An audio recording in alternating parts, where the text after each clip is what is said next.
నమస్కారం డివిఎస్ గారు.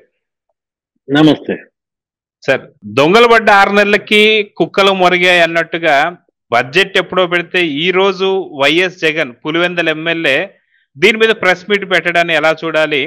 దాంతో పాటే ఈ రోజు అసెంబ్లీ సాక్షిగా చెప్పుతో కొట్టినట్టుగా అయ్యన పాత్ర గారు క్షమించాను పో అని చెప్పేసి అనడాన్ని ఎలా మొత్తానికి రెండింటిని ఎలా చూడాలంటారు? లేపి తన్నించుకోవడం అంటే ఇదేనా? ఇప్పుడు అసలు ఆయన ప్రెస్ మీట్ ఎందుకు పెట్టాడు? మామూలుగా సైలెంట్ గా ఆయన పైన ఆయన చేసేసుకుంటా ఎలా హంకులో ఉంటే సరిపోదు కదా. ఇప్పుడు తనేదో ఉనికి కోసం నేనున్నాను అని చెప్పుకోవడం కోసం పెట్టిన ప్రెస్ మీట్ ఈ విధంగా చెంపదెబ్బ చేట దెబ్బగా మారిన పరిస్థితుల్లో జనంలో అవహేళనకు గురవుతున్నాడు, నవ్వుల పాలవుతున్నాడు. ఇప్పుడు ఆయన ఒక జోకర్ గా ఇవాళ జగన్మోహన్ రెడ్డి అనేక మీమ్స్, బహుశా నాకు తెలిసి బ్రహ్మానందం తర్వాత, కమెడియన్ బ్రహ్మానందం తర్వాత ఇంత పెద్ద ఎత్తున మీమ్స్ ఒక జగన్ మీదే అనుకుంటాను సోషల్ మీడియాలో. నిన్న ప్రెస్ మీట్ లో కూడా ఆయన హావభావాలతో ఏదో ఆలీతో కంపేర్ చేస్తూ వీడియోలు సోషల్ మీడియాలో హల్చల్. అంటే ఒక మాజీ ముఖ్యమంత్రి ఇలా జోకర్ స్థాయికి పడిపోవటమే ఇక్కడ విషాదం అన్నమాట. సరే, పులివెందుల శాసనసభ్యుడిగా ఆయన ఏ విధంగా పనిచేసినా అది పులివెందుల ప్రజలు చూసుకుంటారు. ఇది ఇవాళ అతను సభకు వెళ్ళకపోవటం పులివెందుల ఓటర్ల దృష్టిలో క్షమార్హంగాని నేరం. ఏది దగ్గర దగ్గర ఆయనకు ఓట్లు వేసినటువంటి మరి 2 లక్షల మంది అక్కడ ఉన్నటువంటి ఆ ఓటర్లు, ఆ ప్రాంత ప్రజలను ఏ విధంగా అవహేళన చేస్తున్నాడో, పరిహాసం చేస్తున్నాడో ప్రజాస్వామ్యాన్ని జగన్మోహన్ రెడ్డి సభకు వెళ్ళకపోవటమే ఉదాహరణ. ఇప్పుడు వన్ డే ఎమ్మెల్యే అన్నారు ఎవరు? లోకేష్. నాకు మా చిన్నప్పుడు స్కూల్లో నాటకం ఏదో గుర్తొచ్చింది. ఏంటి, ఏక్ దిన్ కా సుల్తాన్ అనేసేవాళ్ళు. అప్పట్లో ఏక్ దిన్ కా సుల్తాన్ అంటే ఒక రోజే సుల్తాన్ అన్నమాట. ఇప్పుడు అట్లాగే ఇతను సభ సెషన్స్ ప్రారంభమైన ఒక రోజే వస్తాడు, సంతకం పెట్టి వెళ్ళిపోతాడు, హోదా కావాలని డిమాండ్ చేస్తాడు అన్నమాట. ఇప్పుడు బాధ్యతలు నిర్వర్తించిన వాడు హోదా డిమాండ్ చేయాలి. హోదా ఎవరికి ఇస్తారు? బాధ్యతగా నువ్వు పనిచేస్తే. బాధ్యత లేనాడికి హోదా ఏంటి? మొదటిసారి చూస్తున్న పరిస్థితి, వింటున్న పరిస్థితి అన్నమాట. ఇప్పుడు ఆయన అహంకారానికి ప్యాంటు షర్టు వేస్తే జగన్మోహన్ రెడ్డి అన్నారు నారా లోకేష్. అహంకారానికి ప్యాంటు షర్టు వేస్తే ఒకసారి చూడు, హ్యాంగర్ కి తగిలిచ్చు. అహంకారానికి ప్యాంటు షర్టు వేస్తే జగన్మోహన్ రెడ్డి అంటే అది ఒక లోకేష్ విమర్శిస్తే ఏదో తెలుగుదేశం ఆయన విమర్శిస్తున్నాడు అనుకోవచ్చు. అదే మాట సొంత చెల్లెళ్ళు షర్మిల అంటది, లేకపోతే సునీత అంటారు. అసలు తల్లే అంది కదా. ఏమిటి, కోర్టులో ఆమె ఇచ్చినటువంటి రిప్లై చూస్తే ఎన్సిఎల్టీ కోర్టులో విజయమ్మ తనను ఇలా ఆవేదనకి గురి చేసింది, తన కొడుకు కోడలు జగన్ పైన, భారతి పైన. ఎన్సిఎల్టీలో విజయమ్మ వేసిన వాంగ్మూలం, అదే ఆ పిటిషన్ చూస్తే వాళ్ళ యొక్క అసలు నైజం ప్రజలకు తెలిసిపోతుంది అన్నమాట. తల్లినే ఆవేదనకి గురి చేసిన తనయుడు కోడలుగా వాళ్ళు ఇద్దరు ఇవాళ ప్రజల దృష్టిలో దోషులు అన్నమాట. ఏది, రాజశేఖర్ రెడ్డి భార్యని కన్నీళ్లు పెట్టిస్తారా? నువ్వు రాజ్యం తెస్తావా? నువ్వు అసలు రాజన్న కొడుకువా? రాజశేఖర్ రెడ్డి చాలా ప్రేమగా పెంచుకున్న కూతురు షర్మిల, పాప్స్ అంటాడు. ఇంత వయసు వచ్చినా ఆ అమ్మాయి వెళ్ళి వాళ్ళ నాన్న ఒళ్ళో కూర్చుంటది. అంత దగ్గరతనము, అంత ఆ పిల్లని ఏడిపిస్తాడా షర్మిలని? షర్మిల కన్నీళ్లే ఇవాళ జగన్మోహన్ రెడ్డి ఈ పరిస్థితికి కారణాలు అన్నమాట. ఇప్పుడు అయ్యన పాత్రుడు గడ్డి పెట్టారు. నిన్న సభలో ఆయన ఒక పెద్ద రూలింగ్ ఇచ్చారు. అసలు ఆ రూలింగ్ లో వాడిన భాష, ఆ లాంగ్వేజ్ చూస్తే అసలు ఇక చెంప చెళ్ళు చెళ్ళు చెళ్ళు అని మోగటమే అన్నమాట. ఒక్కొక్క సెంటెన్స్ చూస్తుంటే ఏంటి, ఇప్పుడు ఆ ఆంధ్రప్రదేశ్ శాసనసభ్యుల పింఛన్లు జీతాల యాక్ట్ ఒకటి ఉంటుంది. దాంట్లో సెక్షన్ 12B స్పష్టంగా చెప్తోంది ఏంటి, ఎవరికి ఎల్ఓపి ఇవ్వాలి, ప్రతిపక్ష హోదా ఎవరికి ఇవ్వాలి. ఇది ఇవాళ కొత్తగా వచ్చింది కాదు. అతను ఏమంటున్నాడు, జగన్మోహన్ రెడ్డి 10% సభ్యత్వం ఉంటేనే హోదా ఇవ్వాలని ఎక్కడుందని అంటున్నాడు. ఉమ్, ఆ మాట నువ్వు ఎవరిని అడగాలి? మౌలాలంకర్ని అడగాలి. ఉమ్, లోక్సభ మొదటి స్పీకర్ ఆయన ఎవరు? ఉమ్, మౌలాలంకర్. ఉమ్, ఆయన ఉమ్, చెప్పాడు అనమాట, ఏమని 10% సభ్యత్వం ఉంటేనే ప్రతిపక్ష హోదా వస్తుంది అని. ఉమ్, భారతదేశానికి తొలి లోక్సభ స్పీకర్ గా పనిచేసినటువంటి మౌలాలంకర్ ఇచ్చినటువంటి ఆ ఇది ఏది, దాన్ని నిబంధన అంటామా, అవును, దాన్ని మరి ఒక సంప్రదాయం అంటామా, ఇప్పటికి అందరూ కంటిన్యూ చేస్తున్నారు. ఏది, అవును, 70 ఏళ్ల ప్రజాస్వామ్య చరిత్రలో భారతదేశంలో 80 ఏళ్ళు అవుతారు. ఆ? ఉమ్, అంటే ఏంటి ఈ పెడమర ధోరణి ఏంటి? ఇప్పుడు ఊరంతా ఒక దారి అయితే జగన్మోహన్ రెడ్డి ఇంకో దారా? అవును, ఇప్పుడు రాహుల్ గాంధీకి ఇప్పుడు ప్రతిపక్ష హోదా ఇచ్చారు. ఎందుకు ఉమ్, ఇచ్చారు? ఆయనకు 100 మంది లోక్సభ సభ్యులు గెలిచారు కాబట్టి ఇచ్చారు. ఆ? అవును, అవును, అంతకుముందు ఎందుకు ఇవ్వలేదు? ఇప్పుడు అంతకుముందు కూడా ఉన్నాడు కదా. రెండు అవును, వేల పద్నాలుగు 19లో ఇచ్చారా? ఉమ్, 2019 24లో ఇచ్చారా? ఆ? ఉమ్, ఉమ్, 10 ఏళ్ల పాటు కాంగ్రెస్ పార్టీ ప్రధాన ప్రతిపక్ష హోదా ఎందుకు కోల్పోయింది అంటే కారణం ఇదే. ఆ? అవును, అవును, ఇప్పుడు ఉపేందర్కి ఏదో ఇచ్చారు. ఆ? ఉమ్, ఢిల్లీలో ఇచ్చారు. ఏంటేంటో చెప్తాడు. పవన్ కళ్యాణ్ ఇష్టం వచ్చినట్టు మాట్లాడతాడు. ఇప్పుడు ఉమ్, వాళ్ళకు వచ్చిన సీట్లు ఎన్ని? పవన్ కళ్యాణ్ వాళ్ళ జనసేన 21 సీట్లతో, జనసేన ఇవాళ అతిపెద్ద పార్టీగా ఉన్నప్పుడు, రెండో అతిపెద్ద పార్టీగా, ఆ, ఉమ్, నీకెట్లు ఇస్తారు?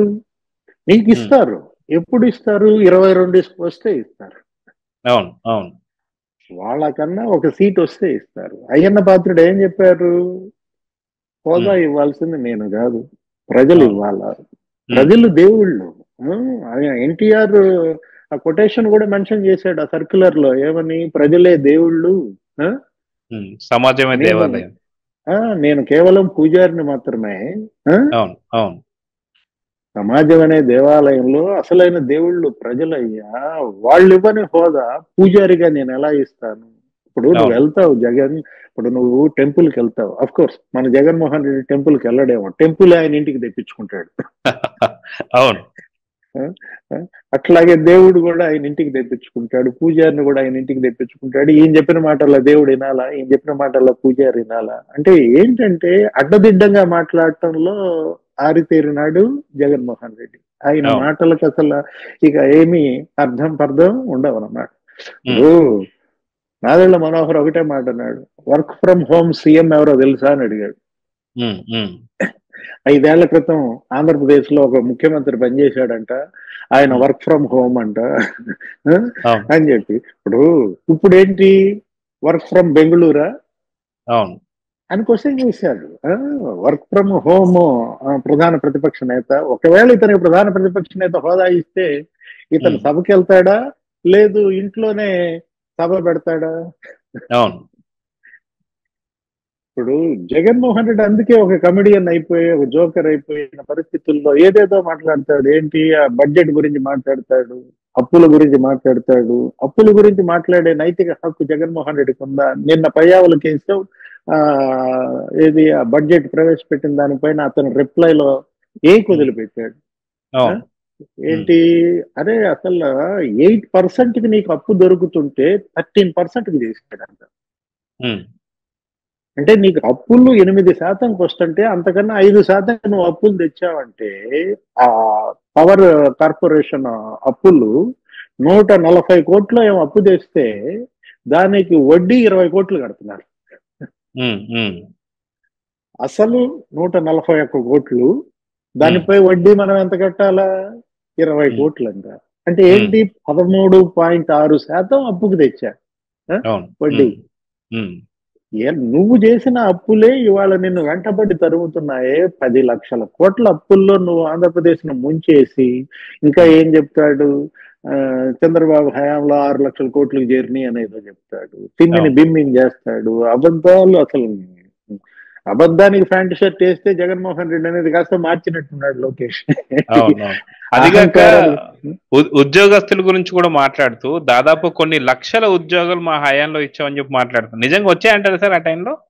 ఎన్ని ఉద్యోగాలు అని చెప్పాడు? 6 లక్షలు అని చెప్పాడు. ఆయన ఉమ్, ఇచ్చిన ఉద్యోగాలు 6 లక్షలు అంట. అందులో 2.66 లక్షలు ఏంటి, ఆయనే చెప్పాడు వాలంటీర్లని. అవును ఆ వాలంటీర్లను నువ్వే తీసేసావు కదా. అవును నువ్వే ఎలక్షన్ కు ముందు వాలంటీర్లని రాజీనామాలు చేయమని పట్టుబట్టారా లేదా? వాళ్ళ చేత అవును బలవంతంగా రాజీనామాలు చేయించారు కదా. అసలు వాళ్ళని రెన్యూవల్ చేయలేదు. అవును ఎవరిని? వాలంటీర్లని. ఇప్పుడు ప్రతి సంవత్సరం వాలంటీర్లని ఆగస్టు 1వ తారీఖు రెన్యూవల్ చేయాలి. అవును ఆ? అవును ఆగస్టు 1వ తారీఖుతో వాళ్ళకి పీరియడ్ వస్తుంది అనమాట. ఎప్పుడు ఆయన 2019లో సీఎం అయినప్పుడు ఆగస్టు 15న ఏమో పెట్టాడు దాన్ని, ఏది ఆ ఉమ్, వాలంటీర్లను. ఉమ్, వాళ్ళని ప్రతి ఏడు నువ్వు రెన్యూవల్ చేయాలి. మరి ఎందుకని రెన్యూవల్ చేయలేదు? ఉమ్, ఉమ్. అంటే నువ్వు చెప్పిన 6 లక్షల ఉద్యోగాల్లో ఆ 2.66 లక్షలు తీసేయి. అంటే అవును 3 అవును లక్షలు తీసేసేయి. ఉమ్, ఇంకేంటి 3 లక్షలు? 3 లక్షల్లో ఆర్టీసీ వాళ్ళని విలీనం చేశానని అదొక 58,000 వేసుకున్నాడు. ఉమ్, ఉమ్, అవును అంటే నువ్వు ఇచ్చావా ఉద్యోగాలు? ఉమ్, నువ్వు ఇచ్చినవి కాదు, అవేంటి విలీనం చేసినవి. అంటే విలీనం చేసిన అంటే నువ్వు ఇచ్చిన ఉద్యోగాల్లో ఎలా క్లెయిమ్ చేసుకుంటావు? అంటే అవును ప్రజలు పిచ్చోళ్ళు అనుకుంటారా? ఆ? ఉమ్, సచివాలయ పోస్టులు ఏదో 1,40,000 పోస్టులు ఉమ్, సచివాలయాల్లో. వాళ్ళని ఇప్పుడు ఎక్కడ అన్కార్పొరేట్ చేయాలో తెలియక జుట్టు బిక్కుంటుంది చంద్రబాబు ప్రభుత్వం. పంచాయతీలకి, మున్సిపాలిటీలకి, ఇరిగేషన్ కి, వీటన్నిటికీ సర్దుతున్నారు వాళ్ళని. ఉమ్, అసలు ఉమ్, వాళ్ళంతా ఎవరు? నీ కార్యకర్తలే కదా. అవును విజయసాయి రెడ్డి చెప్పాడు, సజ్జల రామకృష్ణారెడ్డి చెప్పాడు, అంబటి రాంబాబు చెప్పాడు. ఏమని? మొత్తం 99% వైసీపీ కార్యకర్తలే అన్నారు కదా. అది ఉద్యోగాల? ఉమ్, ఉమ్, నీ కార్యకర్తకి ప్రభుత్వ సొమ్ము దోచి పెడితే అది నువ్వు ఇచ్చిన ఉద్యోగం కల్పన కిందకి ఎలా వస్తుంది? ఆ? ఉమ్, ఇప్పుడు ఫైబర్ నెట్ అదే కదా గోవాల జీవి రెడ్డి. ఏది అవును 400 మందిని నువ్వు అవుట్ సోర్సింగ్ పెట్టానన్నావు ఒక ఫైబర్ నెట్ కార్పొరేషన్ లో. మరి ఈ రకంగా 140 కార్పొరేషన్లలో ఎంతమందిని పెట్టుంటాడు? అవును పెద్దిరెడ్డి చెప్పిన వాళ్ళకి ఒక 70 మందికి ఇచ్చావు ఆ మినరల్ కార్పొరేషన్ లో. అవును అవినాష్ రెడ్డి చెప్పారని చెప్పి 48 మందికి ఇచ్చావు. ఇవా ఉద్యోగాలు? ఉమ్, వీటిని ఉద్యోగాలని జగన్మోహన్ రెడ్డి అంటాడా? జగన్మోహన్ రెడ్డి దృష్టిలో ఉద్యోగాలంటే ఫిష్ ఉమ్, ఆంధ్రానా? ఆ? అవును చేపలు అమ్ముకునే ఉద్యోగాల? ఆ? ఉద్యోగాలంటే కియా మోటార్స్ లో వచ్చిన ఉద్యోగాలు ఉద్యోగాలు. అవును ఉద్యోగాలంటే మైక్రోసాఫ్ట్ హైదరాబాద్ కు తీసుకొచ్చినప్పుడు క్రియేట్ అయినటువంటి ఉద్యోగాలు ఉద్యోగాలు. ఉమ్, అవి కదా ఉద్యోగాలు. నిన్న లోకేష్ బాబు చెప్పాడు కౌన్సిల్లో ఏమని? అసలు ఇప్పటికి ఈ 94 నుంచి ఉమ్, 1994 నుంచి ఇప్పుడు ఈ 30 ఏళ్లలో ఉమ్, ఉమ్, 2 లక్షల టీచర్ పోస్టులు ఇస్తే అందులో 1,80,000 పోస్టులు చంద్రబాబు ఇచ్చినాయి. ఉమ్, ఉమ్, అంటే 70% టీచర్లు ఇవాళ ఆంధ్రప్రదేశ్ లో పనిచేసే వాళ్ళు ఎవరు నియమించారు? ఉమ్. చంద్రబాబు చంద్రబాబు గారు నియమించారు. అంటే 15 మంది ముఖ్యమంత్రులు పనిచేశారే. 15 మంది ముఖ్యమంత్రుల్లో 14 మంది ముఖ్యమంత్రులు 30% టీచర్లను రిక్రూట్ చేశారు. అవును అవును 70% టీచర్లు ఇవాళ చంద్రబాబు నియమించిన వాళ్ళంటే ఆయన దగ్గర దగ్గర 11 డిఎస్సీలు పెట్టాడు. ఇప్పుడు ఇది 12వ డిఎస్సి. ఉమ్, నువ్వు ఉమ్, ఒక్క డిఎస్సి పెట్టలేదు అవును 5 ఏళ్లలో. ఉమ్, నీ చెల్లె తిట్టిపోసింది ఏమని? వదిన సాక్షి క్యాలెండర్ ఇస్తోందన్న ఈ ప్రతి సంవత్సరం. నువ్వు ఉమ్, చెప్పిన జాబ్ క్యాలెండర్ ఏ జనవరిలో ఇచ్చావని అడిగింది. ఆ? అవును అవును నువ్వు తెచ్చింది మెగా డిఎస్సి కాదన్నాయి, నువ్వు తెచ్చింది దగా డిఎస్సి అంది. ఎవరు? షర్మిల, నీ ఉమ్, చెల్లి. ఉమ్, ఉమ్, వాళ్ళ జగన్మోహన్ రెడ్డి ప్రజల దృష్టిలో దోషిగా మిగిలాడు, చిత్తుగా ఓడించారు. ఇప్పుడు ఉమ్, ఒక కమెడియన్ అయ్యాడు. ఇది బాధాకరం. ఏది? అవును ఒక జోకర్ గా మిగలడమే ఉమ్, బాధాకరం. అవును. సో చూద్దాం సార్, మొత్తానికి అయిన పాత్రలో ఒక పక్క నుంచి గడ్డి పెట్టాడు. అయినా సరే జగన్ తప్పుడు వార్తలు కావచ్చు, తప్పుడు సమాచారం కానీ ఇవ్వకుండా ఇంకా ఆగడం లేదు. సో ఇప్పటికన్నా మేల్కోవాలని చెప్పి అయితే కోరుకుందాం. నమస్తే. నమస్తే. Please subscribe to Leo News for more videos.